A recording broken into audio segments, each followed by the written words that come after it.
Narito na ang maiinit na balita mula sa PNA Headlines. Inaasahan ng Bangko Sentral ng Pilipinas o BSP na mananatili sa target ng gobyerno na 2% hanggang 4% ang inflation rate sa bansa hanggang 2027. Ipinahayag ito ng BSP matapos ang report ng Philippine Statistics Authority tungkol sa naitalang 1.4% na head inflation noong nakaraang buwan.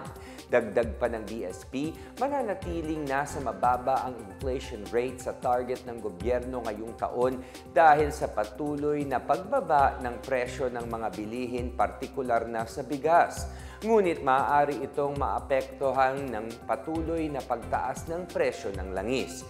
Tiniyak naman ng BSP na patuloy sila sa pagbabantay ng presyo sa mga bilihin at pagpapanatili ng kanilang mga polisiya na makakatulong sa paglago ng ekonomiya ng bansa.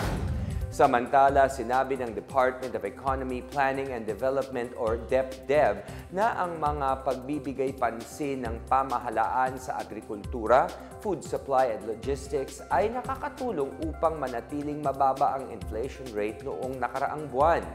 Ayon kay DepDev Secretary Arsenio Balisacan, pananatilihin nila ang kanilang mga plano na nakabase sa layunin ng gobyerno na maging stable ang food supply at maprotektahan ang mga mamimili sa pagtaas ng inflation.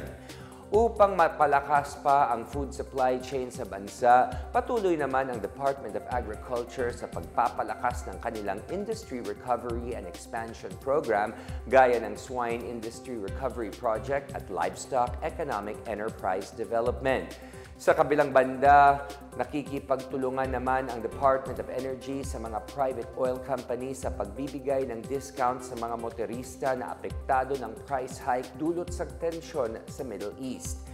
Nasa 9 na oil firms na ang handang magbigay ng fuel discount sa mga public utility vehicles, non-PUVs at Transportation Network Vehicles or TNVS. Nais panatilihin ni Department of Foreign Affairs Secretary Maria Teresa Lazaro ang matatag na ugnayan ng Pilipinas sa bansang US. Sa ika-249th US Independence Day reception na ginanap sa Taguig City noong Huwebes, binigyang diin ng bagong DFA chief ang ugnayan ng Pilipinas at US sa iba't ibang sektor gaya ng politics, security at defense. Sinabi ni Lazaro na patuloy ang matinding relasyon ng dalawang bansa dahil sa commitment nito sa peace, prosperity at stability sa Indo-Pacific region. Dagdag pa niya, patuloy ang Manila sa pakikipag-ugnayan sa Washington, D.C.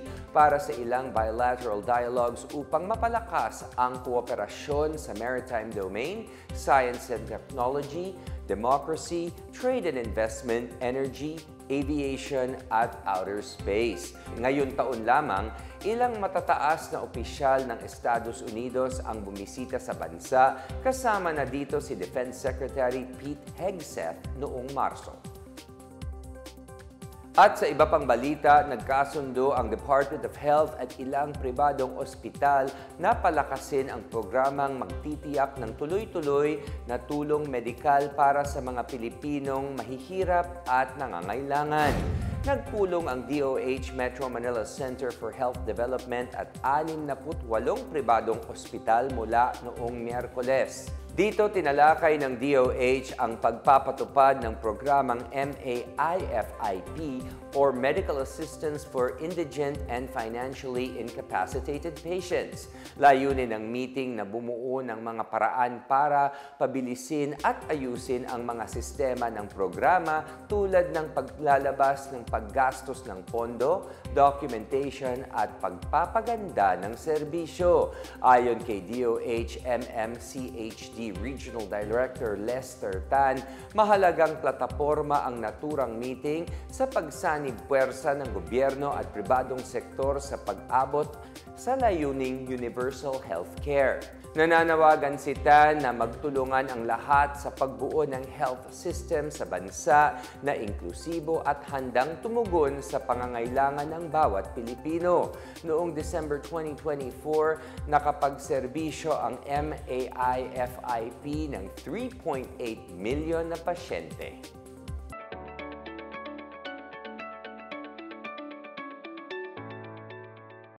At sa balitang pangkalakalan, inaasahan ng Department of Agriculture na bababa ang presyo ng manok sa mga palengke kasunod ng pag-alis sa import ban sa ilang bansang pinagkukunan ng mga poultry products.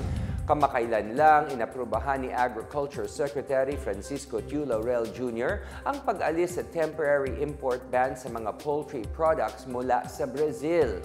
Sa ulat ng World Organization for Animal Health, naresolba na ang lahat ng kaso ng bird flu sa Brazil mula pa noong June 18. Bago ito, inalis ng DA ang import ban sa manok mula sa 6 na lugar sa United States. Ayon kay DA spokesperson Assistant Secretary Arnel de Mesa, inaasahang maiibsan ang pagpapatuloy ng importation ang kakulangan sa supply ng manok at mauuwi sa pagbaba ng presyo nito. Posibleng maramdaman ang paggalaw ng mga presyo ng manok ngayong buwan.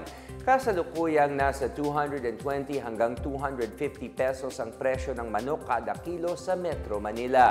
Samantala, inaanyayahan ng Bangko Sentral ng Pilipinas ang mga taga-Luzon na dumalo sa kanilang Piso Caravan simula ngayong weekend. Bukas, July 5, magkakaroon ng Piso Caravan sa Baguio Convention Center kasabay ng pagdiriwang ng 2025 National MSME Month.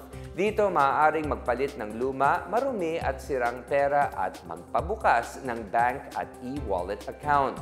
Gaganapin naman ang Piso Caravan sa July 7 sa Silahis Bank Building sa Balagtas, Bulacan. Sa July 10 naman, bubuksan ang Piso Caravan sa GM Bank of Luzon sa head office nito sa Cabanatuan, Nueva Ecija. Gayun din sa mga piling sangay ng Aurora Province, Bataan, Bulacan, Pampanga, Tarlac, Zambales, Nueva Vizcaya at Pangasinan.